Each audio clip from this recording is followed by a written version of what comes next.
Então, bora dar continuidade à nossa série da leitura comentada do livro Intervencionismo, de Ludwig von Mises, capítulo 3 agora, abordando o tópico de inflação. E, sem mais delongas, roda a vinheta.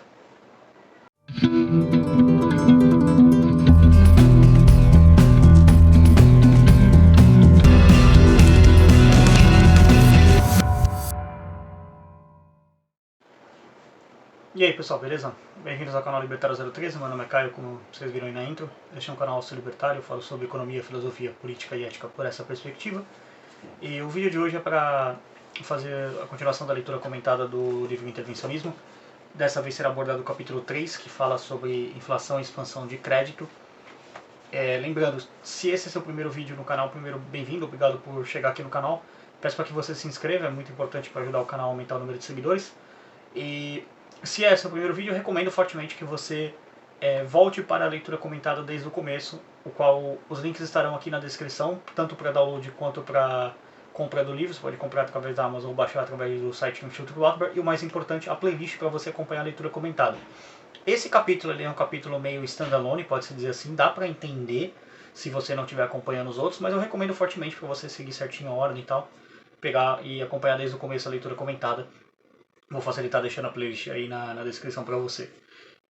Outra coisa importante também na descrição, redes sociais do canal, você pode seguir lá através dos links aqui, só clicar lá e seguir no Instagram, entrar no grupo do Telegram, que aí eu sempre aviso as coisas, enfim, conteúdos extras, às vezes no Telegram, no Instagram, coisas que vão só para lá, então segue lá, muito importante.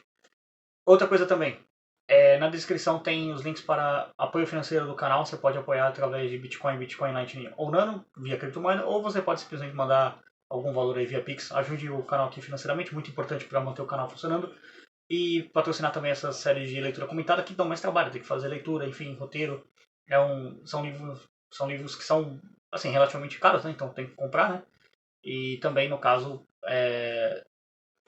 tem também a questão de apoio financeiro, né? Sempre bom receber um dinheiro pelo seu trabalho e ajuda também.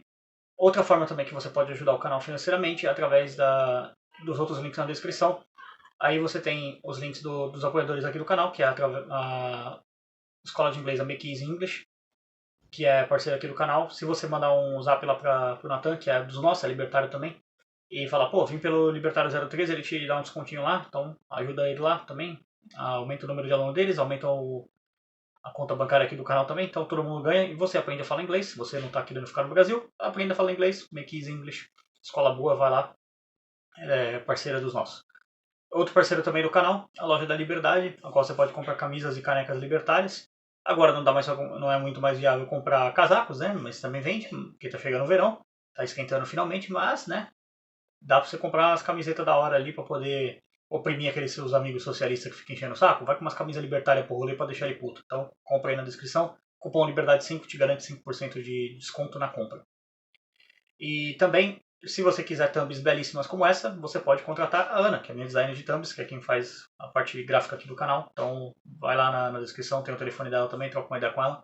E fala que você está interessado em contratar o serviço dela aí. Muito bom, recomendo, está trabalhando comigo aí há, sei lá, mais de ano, então muito, muito interessante. Então, vamos lá. Feita todas essas introduções aí, né? Vamos entrar no assunto do livro, que é a parte inflação e expansão do crédito. O primeiro tópico é inflação. Então vamos ver o que o Mises tem a dizer sobre isso. O inflacionismo é a política que visa, através de emissão de moeda ou expansão do crédito, aumentar a expressão monetária dos preços e salários ou compensar uma ameaça de diminuição da expressão monetária dos preços e salários que esteja sendo provocada por um aumento da oferta de bens de consumo. Para bem compreender o significado econômico de uma política inflacionária, é mister fazer referência a uma lei fundamental da teoria econômica. Essa lei estabelece: o serviço prestado pela moeda a uma comunidade econômica independe da quantidade de moeda utilizada. Não importa se a quantidade total da moeda usada no sistema econômico é grande ou pequena. O poder aquisitivo da unidade monetária, no longo prazo, será aquele que naturalmente equilibra a demanda por moeda com a quantidade de moeda. Não devemos nos deixar iludir pelo fato que todo indivíduo gostaria de ter mais dinheiro. Todos querem ser mais ricos, ter mais bens e expressam esse desejo utilizando querer ter mais dinheiro. Expressa esse desejo dizendo querer ter mais dinheiro. Mas, se conseguirem realizar o seu desejo de ter mais dinheiro, certamente irão usá-lo para seu consumo ou seu investimento. Este adicional não vai ser usado apenas para aumentar a quantidade de dinheiro à disposição na sua carteira ou na sua conta bancária. Além disso, a satisfação que alguém pode obter por conseguir uma quantidade adicional de dinheiro dependerá do que esse adicional seja maior do que o adicional recebido por outras pessoas e de que seja recebido antes de outras pessoas. Um habitante de Berlim, que em 1914 ficaria radiante com uma inesperada herança de 1000 marcos, consideraria inexpressiva a importância de 1 bilhão de marcos em 1923. Aqui ele está se referindo ao marco alemão, tá? Que era a moeda alemã antes da adoção do euro. Tá?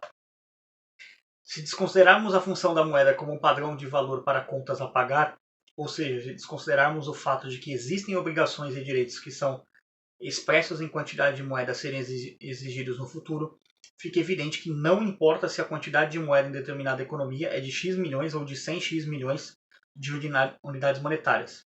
No segundo caso, os preços dos salários simplesmente serão expressos por uma quantidade maior de unidades monetárias. O que o Mises quer dizer aqui? Se você tem uma economia em que só tem 10 moedas, 10 unidades monetárias, vamos chamar assim, e sei lá, cada pessoa ganha uma parte dessa moeda e essas 10 unidades de moeda transacionam entre si. Alguém, sei lá, recebe um salário de uma unidade monetária, seja ela qual for, real, dólar, enfim, não importa aqui. Pensa numa unidade monetária qualquer. E aí essa pessoa recebe esse valor. Beleza. Não importa, para fins da análise aqui que o Mises está fazendo, se é 10, se é 100, se é 1000, se é 1, se é 2. Como que eles vão fazer o fracionamento disso não é relevante. Por quê? No caso, é uma economia mais adaptável, vamos dizer assim, aqui que ele coloca, né? Os preços salários simplesmente serão expressos por uma quantidade maior de moedas. Quer dizer, tem essa questão de adaptação. E se eu aumentar muito a quantidade de moeda? Simplesmente os preços e salários vão ser expressos numa quantidade maior de moeda. Isso depois, evidentemente, se for feita uma expansão artificial da moeda, aí tem consequências, que é o que o Mises vai falar mais para frente aqui. Mas vamos seguir aqui. O que os defensores da inflação desejam, e os partidários de uma moeda saudável se opõem, não é o resultado final da inflação, ou seja, o aumento em si da quantidade de moeda, e sim os efeitos decorrentes da forma pela qual a quantidade adicional de moeda é introduzida no sistema econômico e, consequentemente, a forma com que são alterados os preços e os salários. As consequências da inflação são de duas naturezas. Primeira, o valor dos pagamentos diferido é alterado em favor dos devedores e em prejuízo dos credores. E 2. As mudanças nos preços não ocorrem simultaneamente e nem na mesma extensão para todos os bens e serviços. Essa parte aqui é muito importante para vocês entenderem, tá? Essa primeira aqui, ó. Dos pagamentos é alterado em favor dos devedores e em prejuízo dos credores. O que quer dizer? Digamos, você pegou 10 reais com uma pessoa emprestada. Aí, digamos, que com 10 reais você consegue comprar, vamos dar um exemplo aqui, 2 quilos de feijão. Esse é o preço, cada quilo de feijão está 5 reais. Vamos usar o feijão como uma base aqui.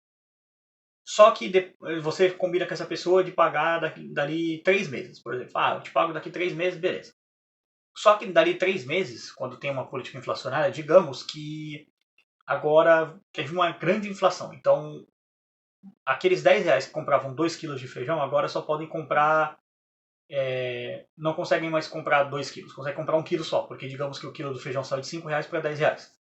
Então aquela pessoa, se você pagar para ela 10 reais, e usando o feijão como uma base de mensuração, ela teve um prejuízo de um saco de feijão. Então na prática ela está recebendo menos dinheiro, mesmo que o valor de face da moeda seja o mesmo, do que ela receberia se tivesse algum tipo de ajuste pela inflação. No caso, ela teria que receber, já que o preço foi para 10, ela teria que receber o dobro disso, teria que receber 20. Então, que aí você compraria 2 sacos de feijão pela mesma paridade. Só para vocês entenderem. Então, vamos seguindo aqui com outro tópico. Assim sendo, o efeito do processo inflacionário sobre os preços e salários fará com que alguns grupos se beneficiem e outros sejam prejudicados. Ganham aqueles que estão numa posição de poder vender os seus bens e serviços por preços já majorados, enquanto ainda estão adquirindo os bens e serviços dos que necessitam pelos preços antigos. O que isso quer dizer? Isso aqui é importante também. A circulação inflacionária, vamos chamar assim, a velocidade que o novo dinheiro circula na economia, ela não é uniforme. Não é tipo assim, o governo imprimiu pra caramba, bum, entrou todo o dinheiro de uma vez em todos os lugares ao mesmo tempo. Não.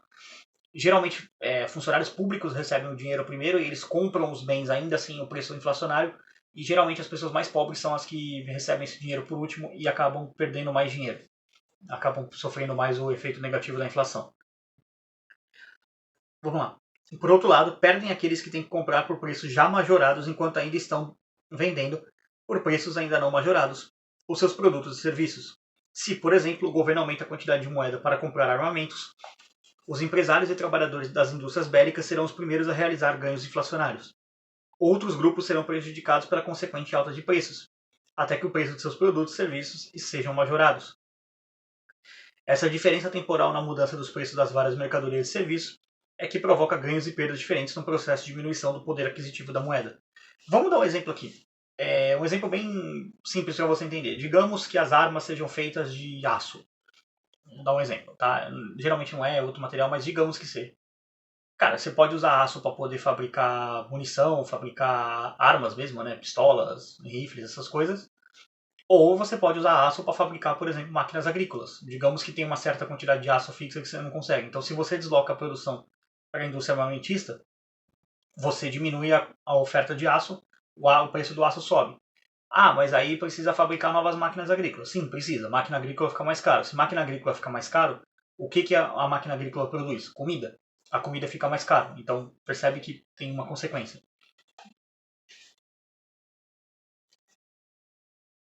Uma vez que os efeitos da inflação são de natureza temporária, os que desejam esses efeitos só poderão obtê-los se a inflação for continuada e cada vez maior.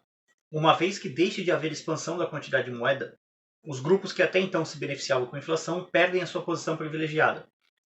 Podem manter os ganhos já oferidos durante o período inflacionário, mas não conseguirão continuar a realizar ganhos inflacionários. O gradual aumento de preço dos bens, que até então podiam comprar mais barato, elimina a vantagem que estavam tendo. Para não perder essa vantagem, clamam por mais inflação. Mas, por outro lado, a inflação não pode continuar indefinidamente. Então, logo o público perceba que o governo não vai interromper o processo inflacionário, que a quantidade de moeda vai continuar aumentando e que, consequentemente, os preços de todos os bens e serviços vão continuar a subir ininterruptamente, todos procurarão usar o seu dinheiro para comprar o máximo possível e manter em caixa o mínimo. Ter dinheiro em caixa nessa circunstância implica não só na perda dos juros que poderiam ser obtidos, mas também na perda considerável decorrente da diminuição do poder aquisitivo da moeda. Basicamente, o que acontece? Se o governo imprime muita moeda, essa moeda começa a desvalorizar muito rapidamente. Então as pessoas simplesmente pegam essa moeda e começam a gastar para trocar por coisas. Porque assim, o dinheiro ele só é importante no sentido assim de a função dele quando ele consegue ser um bem de troca universalizável. Quando você consegue chegar, sei lá, você é um eletricista e aí você consegue chegar com prestando seus serviços elétricos para outras pessoas, você conseguir chegar no mercado e comprar, com o dinheiro que você recebeu de seus serviços elétricos, comprar comida para você. Porque você não consegue produzir comida porque você está focado em reparos elétricos, né? Você é eletricista. E aí, o que pode acontecer se o governo começar a inflacionar demais? Simplesmente o dono do mercado ele pode chegar ao ponto em que ele recusa aquela moeda porque os fornecedores dele também recusam. Então você basicamente tem um colapso da moeda quando as pessoas param de aceitar a moeda. Então aí você tem uma situação absurda que colapsa. Onde mais ou menos isso está acontecendo hoje, tá? Não estou dizendo que é exatamente assim.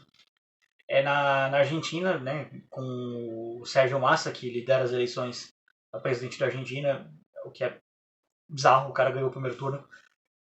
E aí você tem lá na Argentina a galera votando no cara que destruiu a moeda deles, porque na prática, assim, tem os preços expressos em peso, tem o preço do dólar, que o governo diz que é o preço do dólar, e tem o preço real do dólar. As pessoas só compram os bens em dólar, porque na prática o peso não vale mais nada, então ninguém usa a moeda, basicamente. Então é um exemplo. Vamos lá. As desvantagens vão ficando tão onerosas que ninguém mais quer manter recursos em espécie.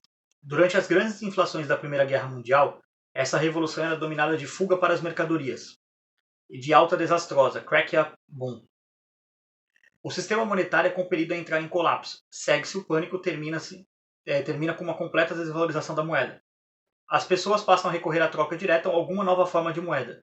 São exemplos disso a Continental Currency nos Estados Unidos em 1731, os assignments franceses em 1796 e o marco alemão em 1923.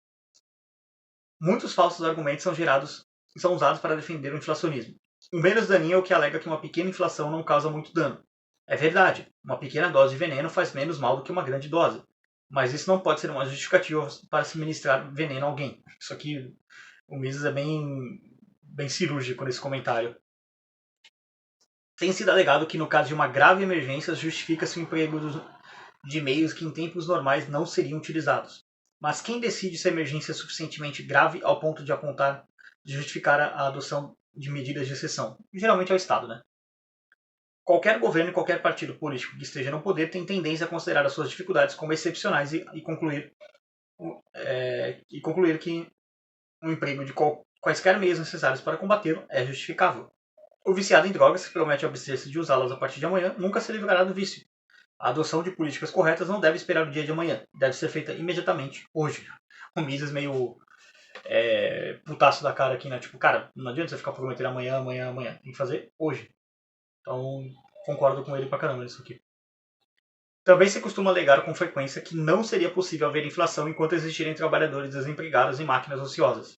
É um erro grave. Se, num período inflacionário, os salários expressos em moedas permanecerem inalterados e, consequentemente, os salários reais diminuem, enquanto prevalecer essa situação, poderá haver aumento da oferta de emprego. Mas isso não afeta os outros efeitos da inflação. As fábricas só diminuirão a sua capacidade ociosa se puderem vender os bens que produzem por preços já majorados em virtude da inflação. Se não for esse o caso, a inflação não conseguirá fazer com que aumentem a produção. Ainda mais grave é o erro subjacente à afirmativa de que não se pode considerar a inflação um aumento na quantidade de moeda que corresponda a um aumento nos meios de produções. No que concerne às mudanças de preços e salários provocados pela inflação, é irrelevante a forma como está sendo gasta a quantidade adicional de moeda. Qualquer que seja a maneira como são empregados os recursos públicos, o interesse da sociedade e seus cidadãos estará mais bem atendido se forem construídas ruas, casas e fábricas do que se ruas, casas e fábricas forem destruídas. Mas isso não tem nada a ver com o problema da inflação. Seus efeitos sobre os preços e sobre a produção se farão sentir mesmo se os recursos forem utilizados para financiar projetos úteis. Então o que o Mises está querendo dizer aqui?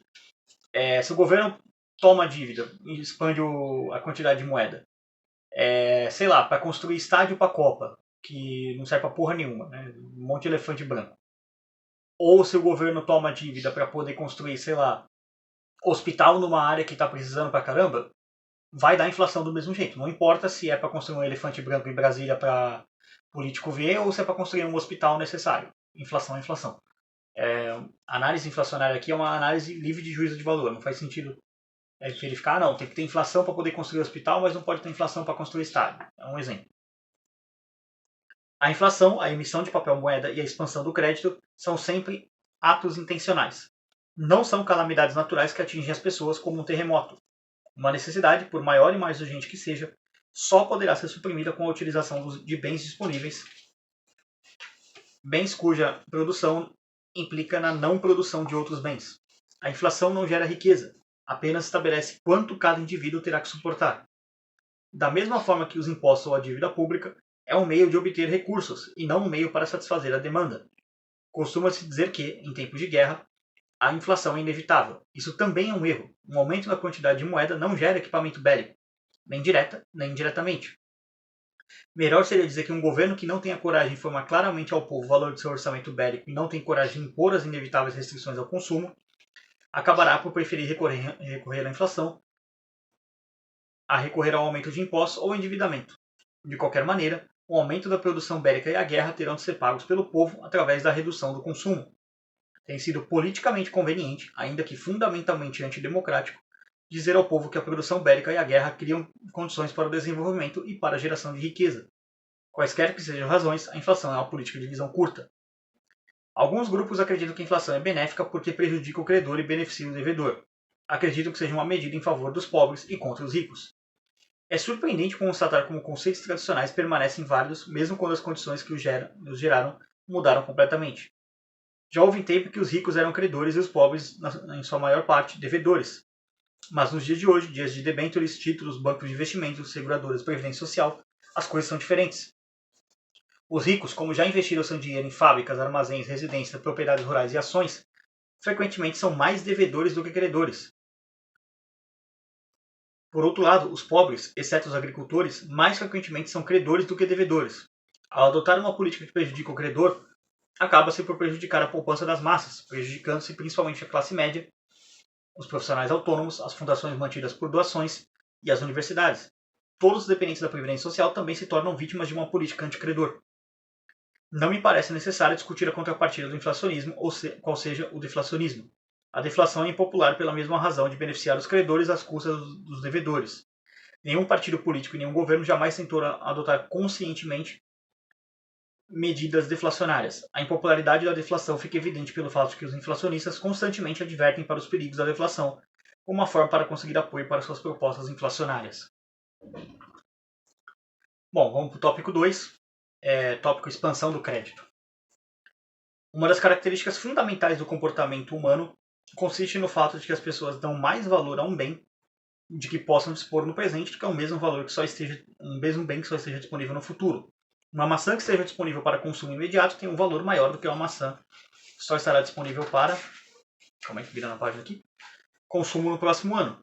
E por sua vez, uma maçã que estará disponível daqui a um ano vale mais do que uma maçã que só está disponível daqui a 5 anos. Numa economia de mercado, essa diferença de valoração se apresenta sob a forma de um desconto a que os bens futuros estão sujeitos quando comparado com os bens presentes. Nas transações monetárias, esse desconto recebe a denominação de juro. O juro, portanto, não pode ser abolido. Para que não existisse, seria necessário que as pessoas atribuíssem a uma casa que pode ser habitada imediatamente o mesmo valor que uma casa que só terá condições de uso daqui a 10 anos. Juros não são uma característica apenas do sistema capitalista. Também numa sociedade socialista há de se considerar o fato que um pão que só pode ser consumido daqui a um ano não pode satisfazer a fome de hoje. A origem dos juros não decorre de uma necessidade de equilibrar a oferta e a demanda por empréstimo existente no mercado. Ao contrário, a função do mercado de empréstimos, que no jargão comercial é denominado mercado financeiro, quando se trata de curto prazo, e mercado de capitais, quando se trata de longo prazo, consiste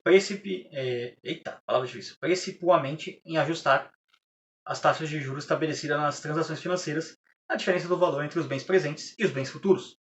Essa diferença é a verdadeira origem do juro. Um aumento na quantidade de moeda, por maior que seja, não conseguirá, no longo prazo, influenciar a taxa de juros. Nenhuma lei econômica é tão impopular quanto que afirma que as taxas de juros no longo prazo independem da quantidade de moeda. A opinião pública é relutante em reconhecer que o juro é um fenômeno de mercado. Aqui é aquele momento que a gente... Sempre que eu leio essas partes assim que o Mises fala, a opinião pública é relutante em reconhecer que o juros é um fenômeno de mercado. Cara, isso aqui foi escrito na década de 1940, do século passado. Passou, 80 anos, quase 90 anos desse livro. E nada mudou, sabe? Dá um certo pessimismo, não dá? O que você acha disso? Deixa nos comentários aí. Marca esse tempo do vídeo aí, comenta aí. Mas eu falo, cara, sério, a gente não avançou nada. Ainda tendo o mesmo debate. Prefere considerá-lo como um mal, um obstáculo ao aumento de bem-estar e, portanto, como algo a ser eliminado ou pelo menos substancialmente reduzido. E assim a expansão do crédito passa a ser considerado como um meio adequado para proporcionar crédito barato. É evidente que, em curto prazo, a expansão do crédito provoca uma redução na taxa de juros. No princípio, o crédito adicional faz com que a taxa de juros caia para um valor menor do que prevaleceria no mercado não manipulado. Mas também é evidente que uma expansão do crédito, por maior que seja, não conseguirá mudar a diferença de valor entre um bem futuro e um bem presente. No final das contas, a taxa de juros terá que retornar ao valor que corresponde a essa diferença de valor entre os bens. Cabe ao ramo da economia conhecido como teoria do ciclo econômico a tarefa de explicar e descrever como se dá esse processo de ajustamento.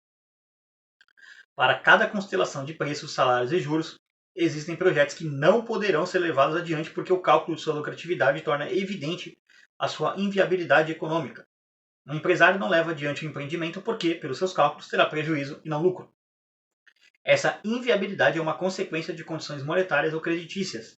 Decorre da escassez de materiais e mão de obra que estão sendo utilizados para atender às necessidades mais urgentes e, portanto, mais demandadas. A redução artificial da taxa de juros em virtude da expansão do crédito gera a falsa impressão de que esses empreendimentos, que até então eram considerados inviáveis, agora são lucrativos. O dinheiro fácil induz os empresários a levar adiante empreendimentos que não seriam sequer iniciados se prevalecesse a taxa de juros ainda não reduzida. Com dinheiro emprestado pelos bancos, eles vão ao mercado, aumentando a demanda e causando, assim, uma elevação dos salários e dos preços dos bens de produção. Se a expansão do crédito fosse interrompida, esse aumento das atividades econômicas evidentemente entraria em colapso, porque os novos preços e salários tornariam inviáveis esses novos empreendimentos.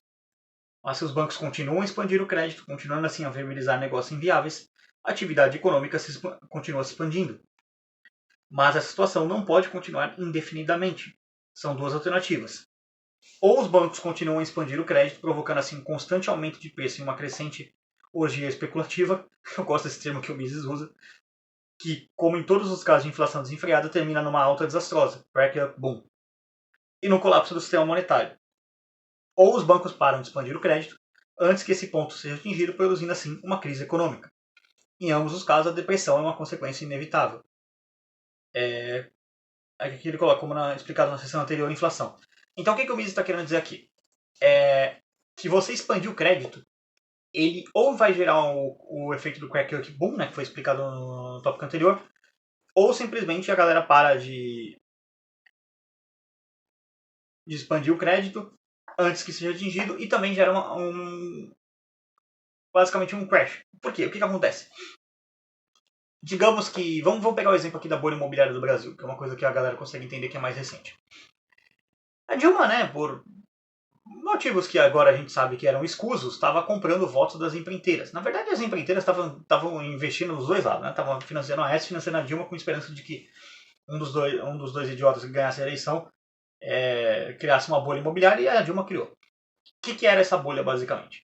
Taca dinheiro nas empreiteiras, dá crédito barato para elas, para as empreiteiras construírem um monte de prédio, não necessariamente tendo demanda, tendo necessidade de compra daqueles prédios, e aí você cria todo um mercado ao redor. Você expande o número de pessoas que fazem cursos relacionados à área da construção civil, expande o número de engenheiros e não necessariamente o mercado vai conseguir comportar todas essas pessoas porque, né, não é uma expansão normal, é uma expansão artificial. Aqui no Brasil colapsou por causa que o ciclo econômico simplesmente parou. Principalmente com o impeachment da Dilma, a crise que veio e tudo mais. O Temer entrou e parou essa política. Como o Mises chamaria aqui, essa orgia especulativa. Mas é um exemplo. E aí toda essa galera que trabalhava na construção civil, engenheiro, caramba, não tinha mais muito sentido continuar com tudo isso, e essa galera infelizmente se ferrou bastante, principalmente a galera que foi fazer engenharia para poder surfar no ciclo, e aí ficou com a dívida estudantil, mas não conseguiu pagar porque, cara, o cálculo era lógico. Eu vou fazer engenharia, pago o meu curso quando eu terminar o curso, né? Tinha essa possibilidade através de financiamento, e aí você pagava o curso só depois que você terminava. Eu vou arranjar trabalho, eu pago a faculdade, tranquilo. Mas não foi tão tranquilo assim, porque muita gente não conseguiu pagar e ficou com dívida no FIES, né? Mas enfim, vamos seguir aqui. É óbvio que um mero expediente bancário como a expansão do crédito não pode criar mais bens e maior riqueza. Na realidade, o que a expansão de crédito consegue é introduzir uma fonte de erro nas avaliações empresariais. Os empresários passam a agir como se houvesse uma maior disponibilidade de bens de produção. Como a quantidade disponível de bens de produção não é suficiente para atender a tal expansão da produção, essas iniciativas fracassam. Em consequência, algumas fábricas não podem funcionar por falta de instalações complementares. Outras não chegam a ser concluídas. Outras ainda não conseguem vender seus produtos, porque os consumidores dão preferência a outros produtos mais urgentemente desejados, cuja demanda deixa de ser atendida porque a produção foi desviada de seu curso natural. O aumento da atividade econômica, não é consequência de um excesso de investimento, e sim de investimentos mal feitos, os chamados mal investments, né? Frequentemente, contraditando essa conclusão, tem sido dito que ela seria verdadeira somente quando no início da expansão do crédito não houvesse nem capacidade ociosa e nem desemprego, que, portanto, havendo desemprego e capacidade ociosa, as coisas seriam diferentes. Mas esse argumento é falho. O fato de uma parte da capacidade produtiva que não pode ser utilizada para outros fins não estar sendo utilizada é uma consequência de erros cometidos anteriormente. Investimentos foram feitos no passado baseados em hipóteses que se mostraram erradas. O mercado agora quer algo diferente do que pode ser produzido com investimento já feito. Nota de rodapé 2 aqui. Mesmo não havendo expansão do crédito, pode haver fábricas que não estejam sendo plenamente utilizadas. Mas isso não afeta o mercado, da mesma forma que não afeta o fato não o afeta o fato de existirem terras marginais não utilizadas. A acumulação de estoques é especulação. O proprietário não quer vender os bens a preços vigentes no mercado porque espera poder vendê-los depois por um preço maior. O desemprego também é uma forma de especulação. O trabalhador não quer mudar de atividade ou de localidade de trabalho e também não quer diminuir suas exigências salariais porque espera encontrar o emprego que deseja, no local que prefere e pelo salário que almeja. Tanto os proprietários de mercadoria como os desempregados se recusam a se ajustar às condições de mercado porque esperam que ocorram mudanças que lhes sejam favoráveis. Sua recusa em fazer os necessários ajustes impede que o sistema econômico possa atingir o ponto de equilíbrio. Na opinião dos que defendem medidas de expansão do crédito, o crédito adicional assim gerado possibilitaria que a capacidade ociosa fosse plenamente utilizada, que a produção fosse vendida a preços considerados aceitáveis por seus donos e que desempregados achassem um emprego com um salário que lhe fosse satisfatório. Essa é a visão subjacente a todas as propostas que, no fundo, implicam imprimir moeda. Elas poderiam funcionar no caso dos empregados e dos estoques encalhados sob duas condições. 1. Se os aumentos de preço provocados pela quantidade adicional de moeda e crédito ocorressem uniforme e simultaneamente, afetando igualmente todos os preços e salários. Isso meio que é impossível. E 2. Se os proprietários dos excedentes de produção e os empregados não reivindicassem salários e preços ainda maiores. Isso também é impossível. Se essas condições forem obedecidas, a relação de trocas entre esses bens e serviços e os outros bens e serviços mudaria da mesma maneira que teria que mudar caso não houvesse a expansão do crédito, qual seja, reduzindo os preços e salários que pretendia obter, a fim de conseguir encontrar quem lhes comprasse as mercadorias e lhes oferecesse emprego. As coisas não se passariam de maneira diferente se o início desse aumento artificial da atividade econômica houvesse capacidade produtiva não utilizada, estoques de mercadoria sem o comprador e trabalhadores desempregados. Digamos, por exemplo, que estamos lidando com minas de cobre, estoques de cobre e trabalhadores em minas de cobre. O preço do cobre está num nível que impossibilita algumas minas a continuar operando lucrativamente. Seus trabalhadores ficarão desempregados, se não quiserem tentar outra atividade, e os estoques de cobre só poderão ser vendidos se seus donos aceitarem um preço menor.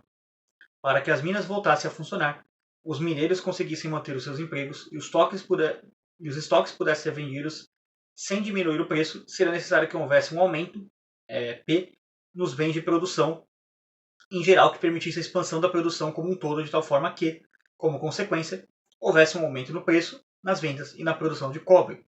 Se esse aumento, P, eu me coloco entre parênteses, não ocorreu, mas os empresários são levados a crer, por meio da expansão do crédito que ele tenha ocorrido, os efeitos sobre o mercado do cobre serão, no primeiro momento, como se P, ou seja, o aumento de bens de produção, né, tivesse ocorrido. Mas tudo o que já foi dito até aqui sobre os efeitos da expansão do crédito se aplica também nesse caso.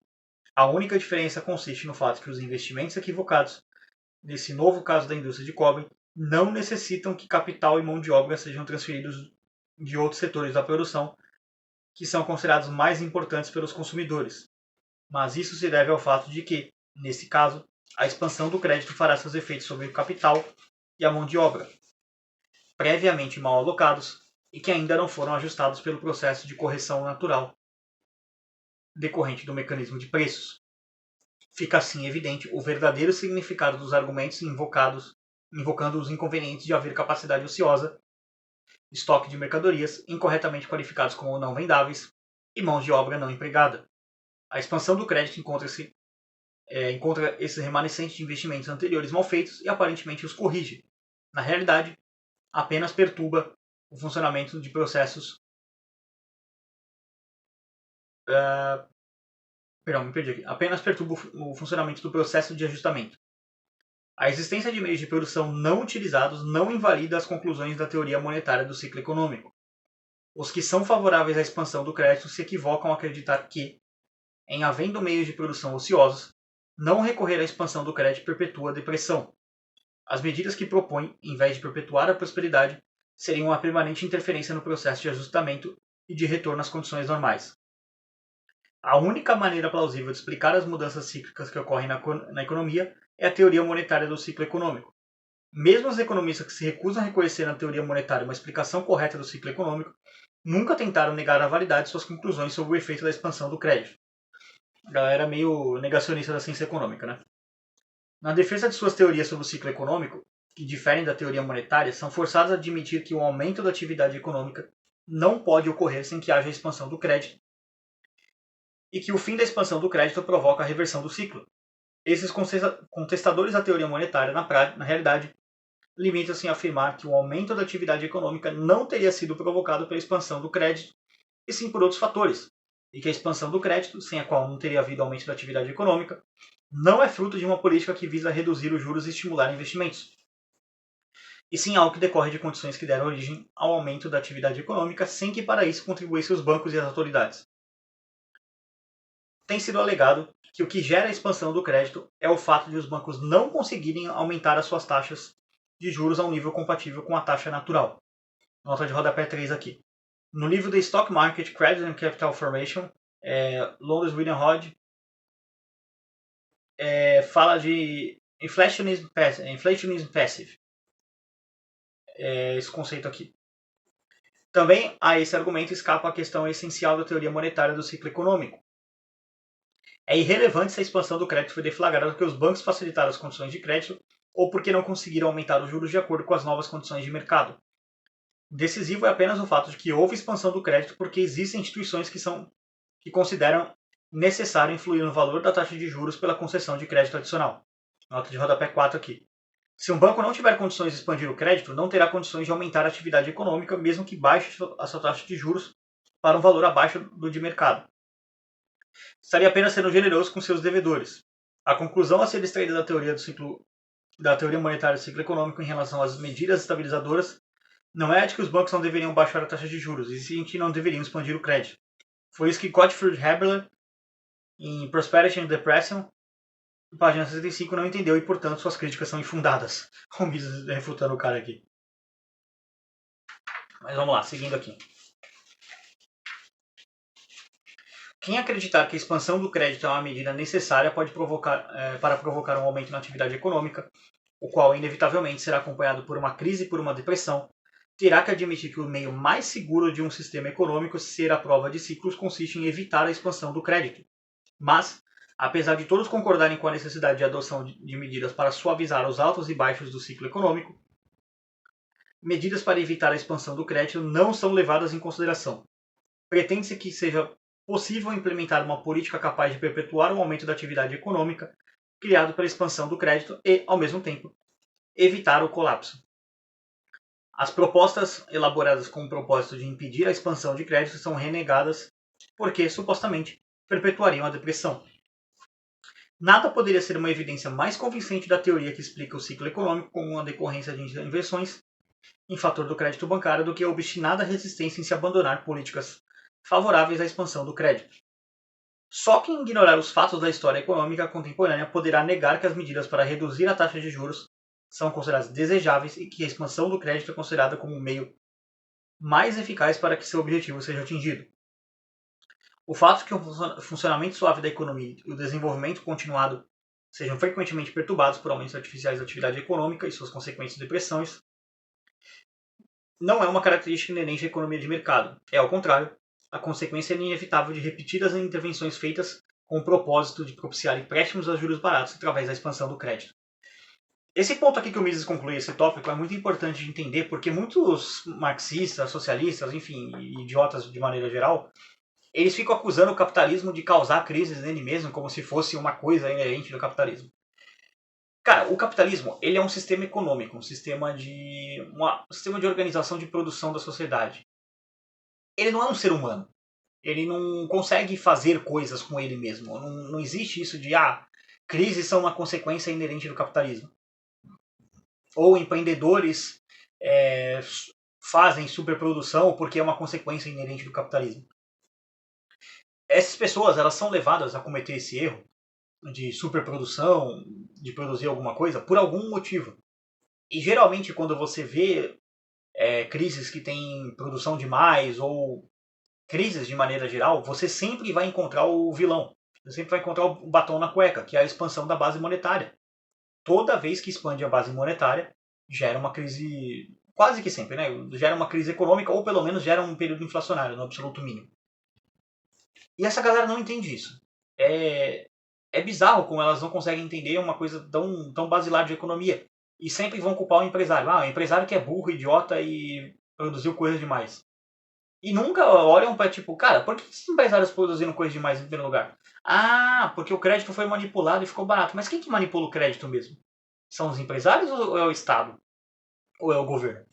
Então o pessoal nunca percebe isso, nunca percebe essa contradição. Então vamos pro tópico 3 aí, que é o penúltimo tópico do vídeo.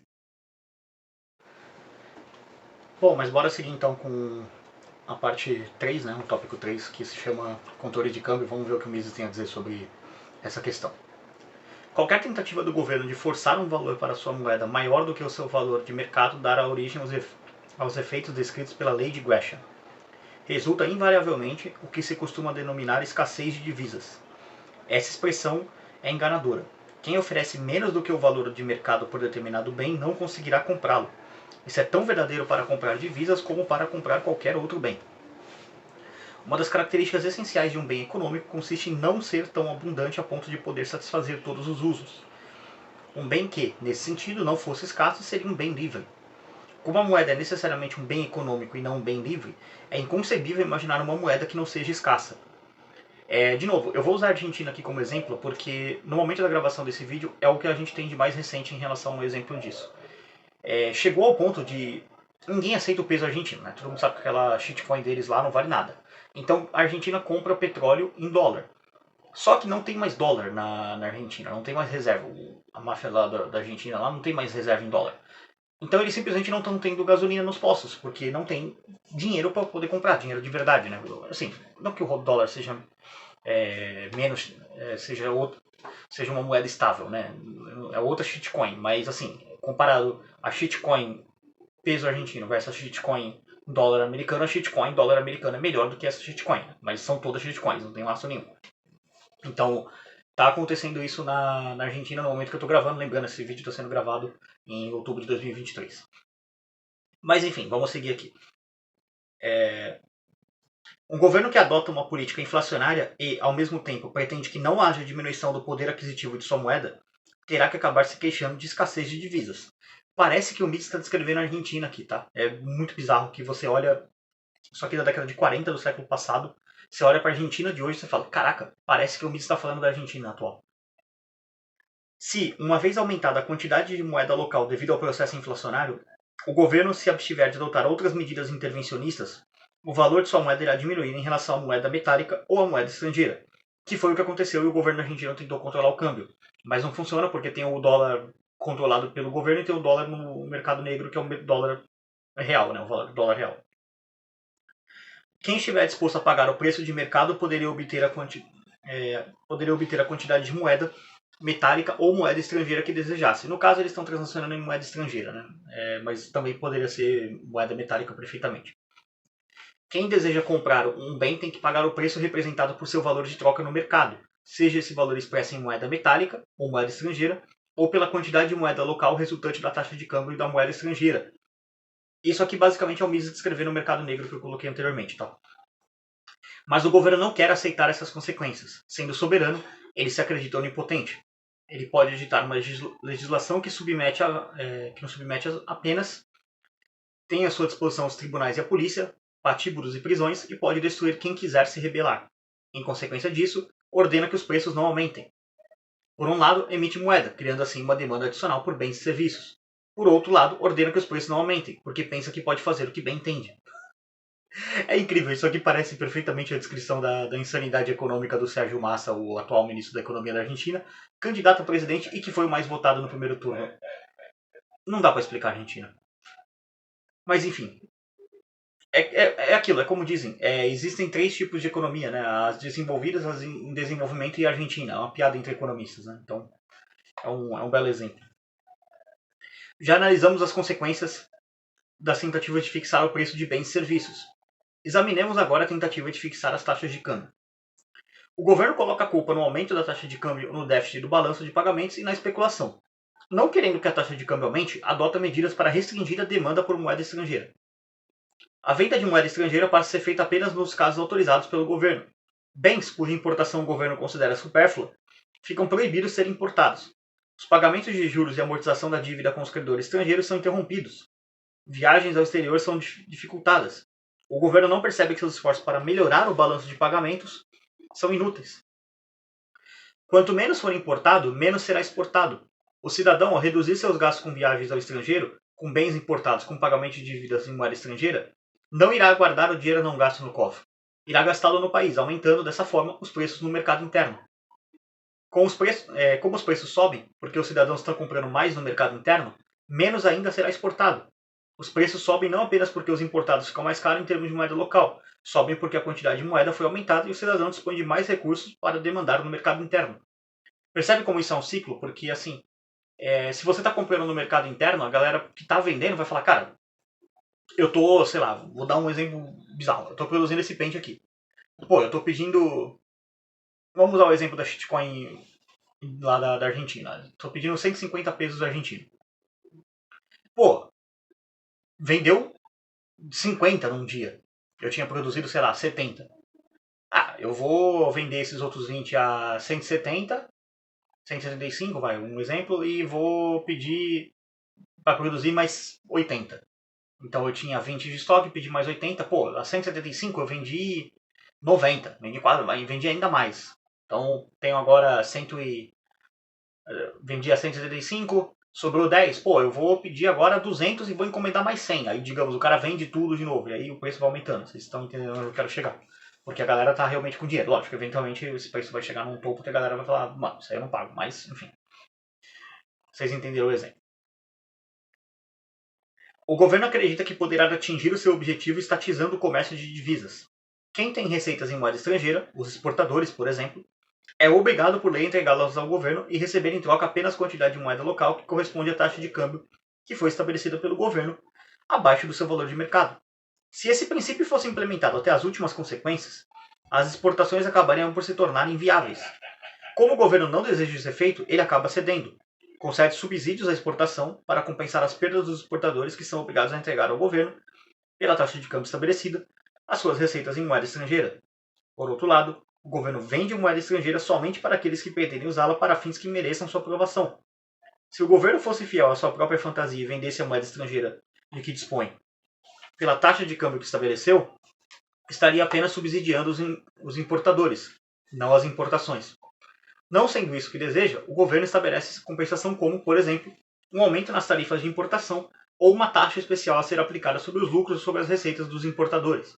Basicamente, o governo pratica roubo contra quem está importando. Controle de câmbio significa estatizar o comércio exterior e todas as transações com países estrangeiros. Não altera a taxa de câmbio. Pouco importa se o governo permite ou não que sejam publicadas as taxas de câmbio realmente vigentes no mercado. Nas transações internacionais só serão consideradas taxas que refletem o verdadeiro poder aquisitivo da moeda local. Os efeitos de tal estatização das transações econômicas com países estrangeiros sobre o cidadão comum são tão mais importantes quanto menor for o país e maior for seu comércio exterior. Viagens ao estrangeiro, estudar em universidades no exterior, bem como acesso a livros e publicações estrangeiras, só serão possíveis se o governo colocar a correspondente moeda estrangeira à disposição do indivíduo. O controle de câmbio como meio de reduzir a taxa de câmbio resulta sempre num retumbante fracasso, mas é um bom instrumento para se implantar uma ditadura. Então, Mises conclui aqui esse capítulo de maneira bastante dura, né? Dizendo que na prática você acaba estabelecendo uma ditadura e não está errado não, sinceramente. Mas vamos lá, para o último tópico aqui do capítulo, que abrange a página 180 até a 185, também conhecido como o final do capítulo. A fuga de capitais e o problema do hot money. O dinheiro quente, né? O dinheiro pegando fogo. Alega-se que o controle de câmbio é necessário para evitar que ocorra a fuga de capitais.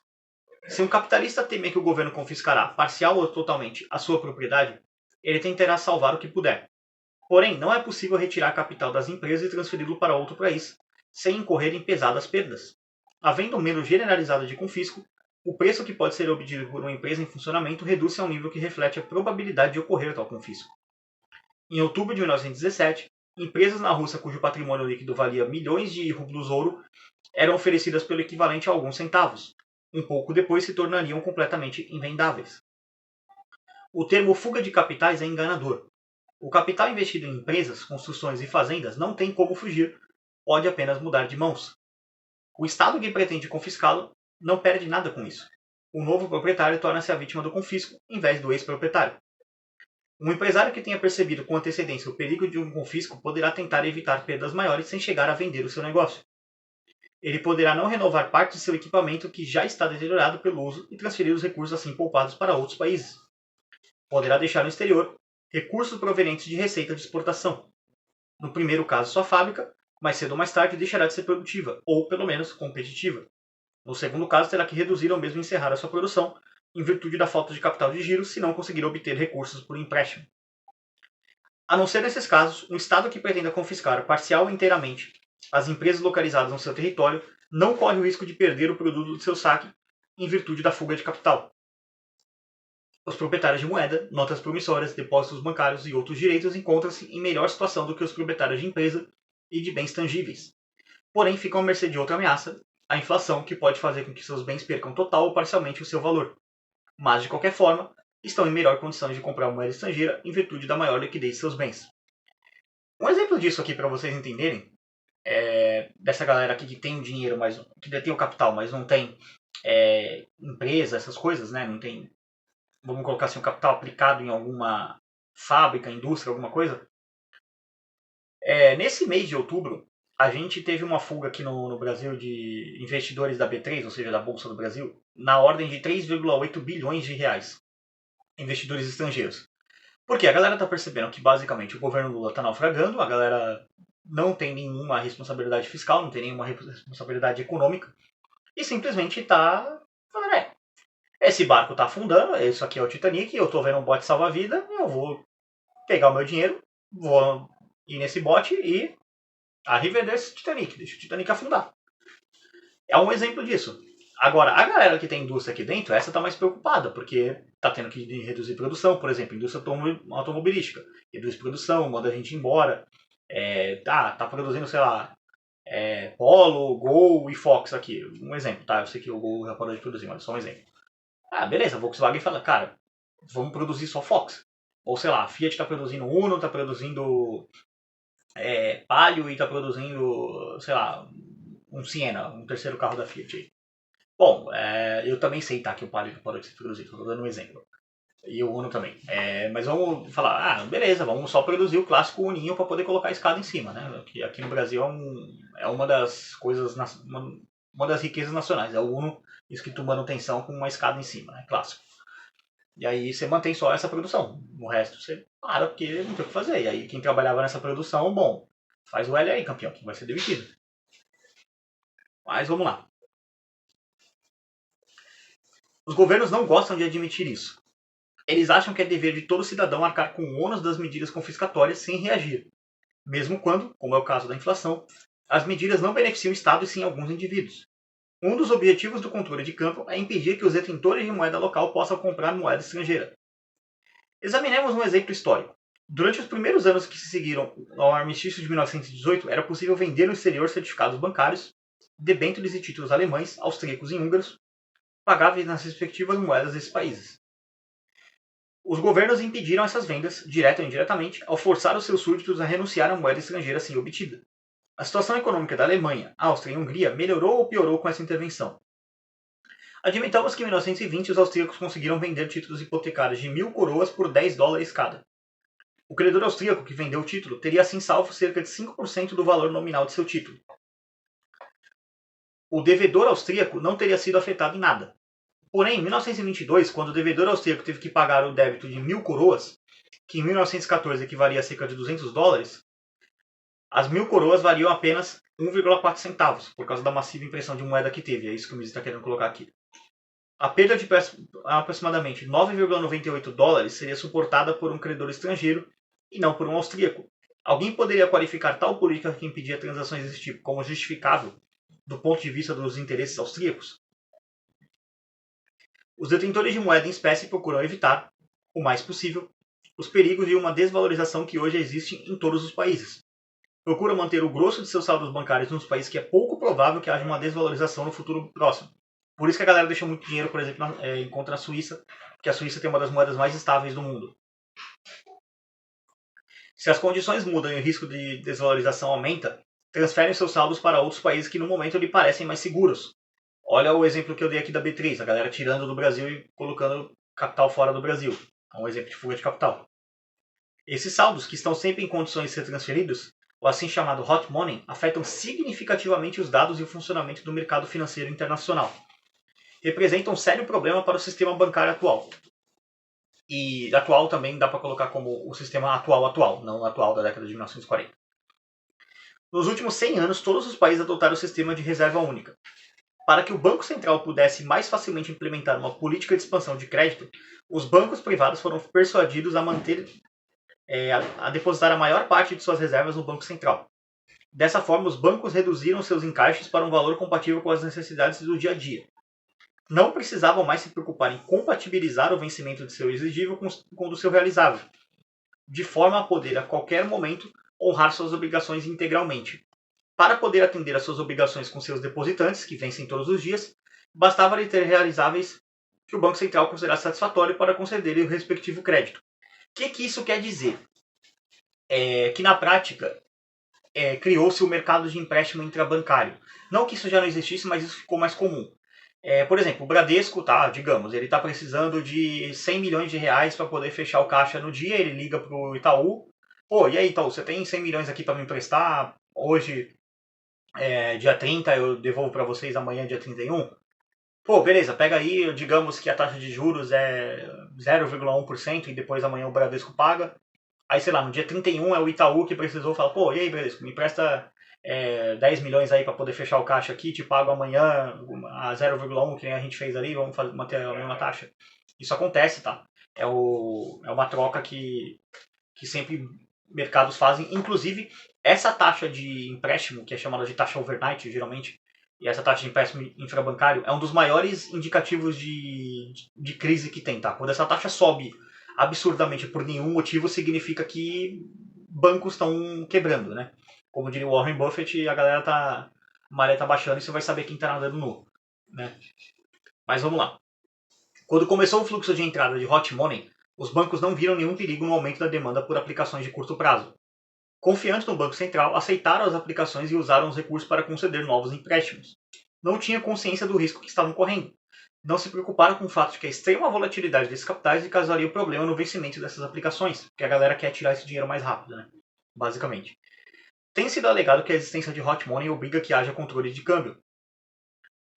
Consideremos a situação dos Estados Unidos. Se em 5 de junho de 1933 os Estados Unidos não tivessem proibido que pessoas e entidades de direito privado pudessem ser proprietárias de ouro, os bancos teriam podido manter depósito em ouro como um setor de sua atividade, separadamente de outras transações. Poderiam comprar ouro tanto para suas operações como para depositar como reserva no Banco Central. Portanto, esse ouro estaria esterilizado do ponto de vista da moeda americana e do sistema bancário. Foi somente devido à intervenção do governo proibindo indivíduos de serem proprietários de ouro que um problema de hot money teve origem. O fato de um indesejado efeito de uma intervenção fazer com que outras intervenções sejam necessárias não é uma justificativa para o intervencionismo. Hoje em dia, esse problema tem menos importância. Só existe um último abrigo para os capitais voláteis, a América. Se esse refúgio também se mostrar inseguro, não há outro lugar seguro para que eles possam fugir. E aqui, de novo, sempre quando eu vejo esses vídeos, essas conclusões do Mises assim, meio tipo, não tem outro abrigo, eu sempre lamento o fato do Mises já ter falecido, né? Faleceu em 1973. Inclusive, eu estou devendo um vídeo sobre os 50 anos do falecimento do Mises, que pegou no período que eu estava com uma doença, então, né, estava com um problema nas costas, de inflamação, cisto sebáceo, enfim. Aí eu não deu para soltar o vídeo exatamente no dia do falecimento do Mises, mas eu vou soltar esse vídeo, tá? Quando sair eu vou deixar aqui na descrição desse vídeo também. Mas o que Mises diria sobre o Bitcoin? Como que ele analisaria isso? Lógico, a morte do Mises foi muito mais distante do Bitcoin e era muito pouco provável que ele conseguisse ficar vivo até o Bitcoin, né, ser inventado, porque o Bitcoin foi inventado 35 anos depois da morte do Mises, e o Mises já faleceu aos 92 anos, mas... E o Rothbard, que faleceu aos 69 anos? Se ele tivesse vivido mais, sei lá, uns 25 anos, tivesse morrido aos 94 anos, ou mais ou menos ali com uns 90 anos, então ele morreu em 1995, aos 69 anos, se ele tivesse vivido até os 90, mais 21 anos, ele teria vivido até 2016, mais ou menos, teria pego o Bitcoin com mais ou menos 8 anos de idade ali. O que ele teria dito sobre isso? Será que o Mises chegaria nessa conclusão de que, Não há outro lugar seguro para onde eles possam fugir? Eu acredito que não. Ele interpretaria o Bitcoin como uma forma de defender o patrimônio também.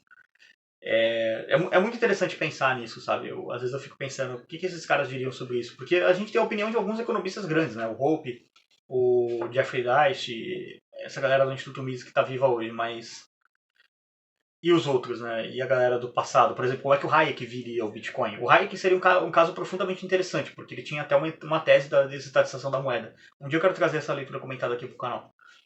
Mas será que ele viria como a resposta para a provocação dele de desestatizar a moeda? Eu acredito que sim. O Hayek poderia ver isso dessa forma, mas também, de novo, o Hayek é outro cara que morreu bastante idoso. Ele morreu em 1992, também aos 92 anos. Né? Ele era mais antigo que o Mises, né? Nasceu aliás, mais jovem que o Mises, né? Ele nasceu um pouquinho depois do Mises, acho que 1900 e... Acho que o Hayek é de 1900 ou 1901, se eu não me engano. Não, 1900 na verdade, ele morreu aos 92 anos, tá certo? Morreu em 92, não 93. Então, de novo, também não teria como ele viver mais 20 anos ali para poder ver o Bitcoin prosperar, mas meio complicado. Eu acredito que ele viria assim como a resposta para a provocação dele. Mas enfim, isso aqui encerra o capítulo 3, um capítulo bastante importante sobre inflação. O próximo capítulo será confisco e subsídios. Acredito que deva sair ainda essa semana. É um capítulo relativamente curto, ele vai começar na página 186, né, que é quando o... Peraí, 86, 87, 88... 189, na verdade, vai terminar na 202, então é um capítulo curtinho. Vai ser menor do que esse vídeo aqui, com certeza, porque esse aqui ficou grande porque o capítulo é grande, então, né, não quis dividir em duas partes. Mas enfim, é isso aí.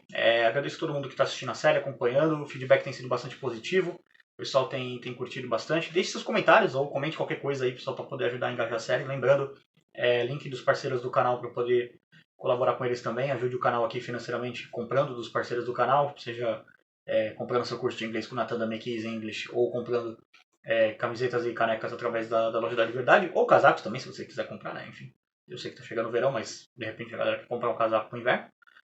Use o cupom Liberdade5 para garantir 5% de desconto. Siga o canal nas redes sociais também, muito importante. E siga também em todas as redes sociais, já falei, perdão. E dá uma moral pro canal aí, se você puder, financeiramente. Através de criptomoedas, estão aí na descrição os meios disponíveis para ajudar dessa forma. E também via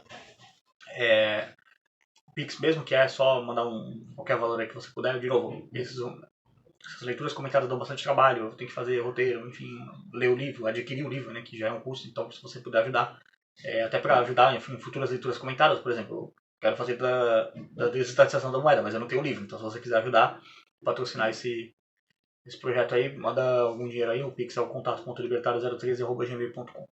Mas é isso aí, por esse vídeo é isso, agradeço a todo mundo que assistiu, tchau, tchau.